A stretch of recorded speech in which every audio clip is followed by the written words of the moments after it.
జగ్గంపేట మండల ప్రజా పరిషత్ కార్యాలయంలో ఆటో డ్రైవర్ల సేవలో పథకాన్ని కాకినాడ జిల్లా టీడీపీ అధ్యక్షులు జగ్గంపేట నియోజకవర్గం అభివృద్ధి కమిటీ చైర్మన్ జ్యోతుల నవీన్ ప్రారంభించారు. ముందుగా రావులమ్మ నగర్లోని తెలుగుదేశం పార్టీ కార్యాలయం నుండి ఆటో డ్రైవర్లతో కలిసి జ్యోతుల నవీన్ ఆటో నడుపుతూ ఆటో ర్యాలీగా మండల ఆఫీసుకు చేరుకున్నారు. అక్కడ ఏర్పాటు చేసిన సభకు జగ్గంపేట మండల టీడీపీ అధ్యక్షులు జీను మణిబాబు అధ్యక్షతన వహించగా ముఖ్య అతిథిగా హాజరైన జ్యోతుల నవీన్ ఆటో డ్రైవర్లకు చెక్కులు పంపిణీ చేశారు. సందర్భంగా నవీన్ మాట్లాడుతూ ఆంధ్రప్రదేశ్ రాష్ట్రం ముఖ్యమంత్రి నారా చంద్రబాబు నాయుడు అమరావతిలో ఆటో డ్రైవర్ల సేవల పథకాన్ని ప్రారంభించారని అన్నారు.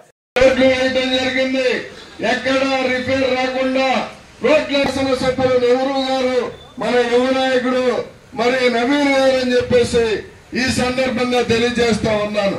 మరి అలాగే అంతేకాకుండా అప్పుడు గతంలో 2,000 మాత్రమే పెన్షన్ ఇచ్చేటువంటి పరిస్థితి ఉంది. మరి సూపర్ 6 లో పెన్షన్ పెంచడం జరుగుతూ ఉందని చెప్పారు. 4,000 ఇవ్వడం జరుగుతూ ఉంది. మరి ఇంకా పర్సంటేజ్ బట్టి సదరన్ సర్టిఫికెట్ బట్టి 10,000 రూపాయలు ఇవ్వడం జరుగుతూ ఉంది. మరి మంచం పట్టినటువంటి వ్యక్తులకి దిక్కు లేనటువంటి పరిస్థితుల్లో 15,000 రూపాయలు ఇచ్చి ఆదుకున్నటువంటి ఏకైక ప్రభుత్వం తెలుగుదేశం ప్రభుత్వం, కూటమి ప్రభుత్వం అని చెప్పేసి ఈ సందర్భంగా తెలియజేస్తా ఉన్నాను. మరి అన్ని కూడా మీకు అన్ని విషయాలు కూడా తెలుసు. మరి ఈ రోజుని ఉచిత బస్సు ఇవ్వటం జరిగింది. ఉచిత బస్సు మరి మహిళలందరూ కూడా ఆనందం వెల్లడించినటువంటి పరిస్థితి ఉంది. మరి అన్నటువంటి అది మరి సూపర్ 6 అందరికీ కూడా పేరు పేరున నా హృదయపూర్వక నమస్కారాలు తెలియజేసుకుంటూ ఇక్కడికి విచ్చేసిన మీ అందరికీ కూడా పేరు పేరున నా హృదయపూర్వక నమస్కారాలు తెలియజేసుకుంటున్నాను. సోదరులారా, పత్రికా విలేకరులకు ప్రత్యేకమైన ధన్యవాదాలు తెలియజేసుకుంటూ అతి ముఖ్యంగా ఆటో సోదరులు తన జీవన శైలిలో రోజు కూడా ప్రమాదంతో ముడిపడిన ప్రయాణం మీది.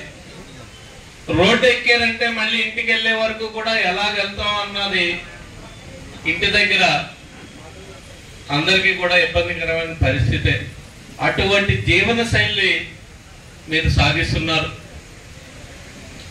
ఆ ఒడిదుడుకుల్లో ఇంకా ప్రభుత్వం తీసుకున్న నిర్ణయానికి ఫ్రీ బస్సులో ఇంకా మీకు కొత్త కష్టాన్ని, లేని కష్టాన్ని తీసుకొచ్చి పెట్టింది.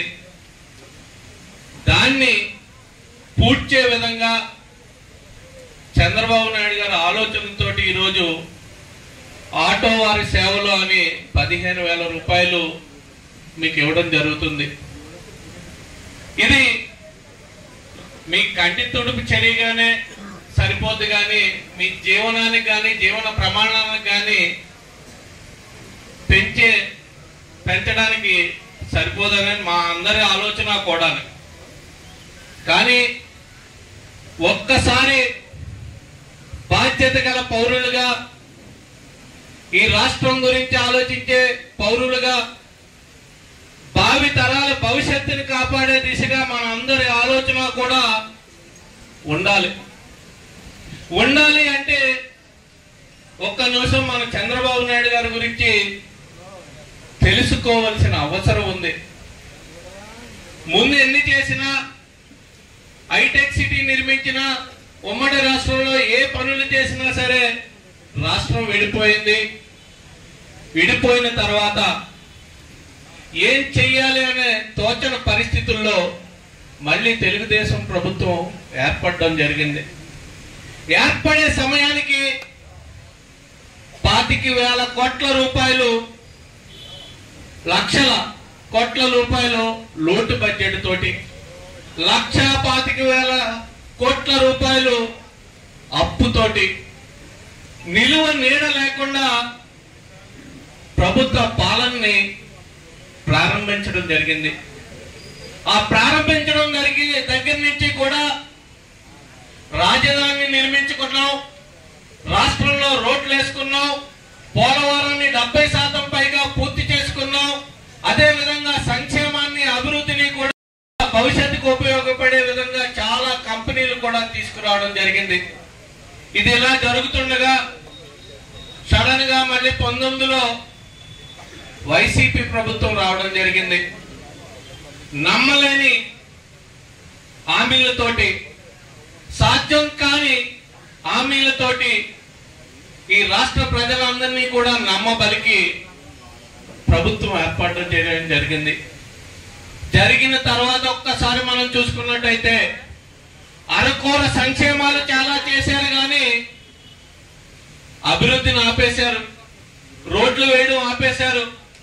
రోజు కూడా ఏది చూసినా సరే, ఎప్పుడు ఏ ప్రభుత్వం ఏర్పడినా సరే 1వ తారీఖు కల్లా ప్రభుత్వ ఉద్యోగాలు జీతాలు ఇచ్చే పరిస్థితి నుంచి ఎప్పుడు వస్తాయి మహానుభావులు అనేదానికి దిగజారిపోయారు. ఏది చూసినా సరే పోలవరం ఆపేశారు. తీరా చూసేటప్పటికి 10 లక్షల కోట్ల రూపాయల అప్పు ఈ రాష్ట్ర ప్రజల నెత్తి మీద పెట్టేసిపోవడం జరిగింది. మళ్ళీ కూటమి ప్రభుత్వం చంద్రబాబు నాయుడు గారు, పవన్ కళ్యాణ్ గారు, బీజేపీ మోడీ గారు సహకారంతో ఈ రాష్ట్రంలో కూటమి ప్రభుత్వం ఏర్పడిన తర్వాత ఈ ఆర్థిక ఇబ్బందులన్నింటినీ కూడా అధిగమించుకుంటూ మళ్ళీ రోడ్లు వేయడం జరిగింది, మళ్ళీ పోలవరాన్ని పునః ప్రారంభించడం జరిగింది, మళ్ళీ సంక్షేమాల్ని ముందుకు తీసుకెళ్లడం జరుగుతుంది. దాంట్లో భాగంగానే ఈ సంక్షేమ పథకాల్లో ఫ్రీ బస్ ఇవ్వడం జరిగింది. ఫ్రీ బస్ ఇవ్వడం వల్ల చాలా మంది ఆటో సోదరులకి ఇబ్బందికరమైన పరిస్థితి. కానీ ఈరోజు మనం చూసుకున్నట్టయితే పెన్షన్లు ఇస్తున్న ఈ రాష్ట్రంలో, దేశంలోనే ఏ రాష్ట్రంలోని కూడా ఇవ్వని విధంగా 4,000 రూపాయలు పెన్షన్లు ఇస్తున్నాం. ఆ పెన్షన్ లో ఒక భాగస్వామి మీ కుటుంబంలో కూడా ఉండుంటారు. ఫ్రీ సిలిండర్ ఇచ్చాం, ఆ ఫ్రీ సిలిండర్ లో కూడా మీ కుటుంబంలో ఒక వ్యక్తి ఉండుంటారు. అదే విధంగా ఫ్రీ బస్సు, మీ ఆడోళ్ళు కూడా ఫ్రీ బస్ ఎక్కి ఈ రోజు మీరు ఏ ఫంక్షన్కి వెళ్ళాలన్నా, ఏ విధమైన వెళ్ళాలన్నా సరే చాలా ఖర్చుతో కూడుకున్న పని. ఇది మామూలు వ్యక్తులకు అర్థం కాదు.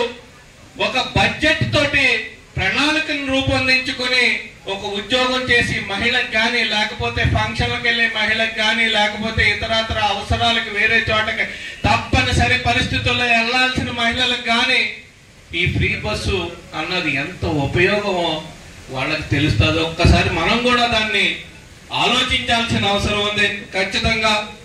అదే విధంగా తల్లికి వందనం, ఈ ఆటో సోదరుల్లో కూడా చాలా మంది పిల్లలకు పడి ఉంటుంది. అంటే మేము ఇబ్బందుల్లో ఉంటే మీరు ఇవన్నీ ఇచ్చారు అని ఎందుకు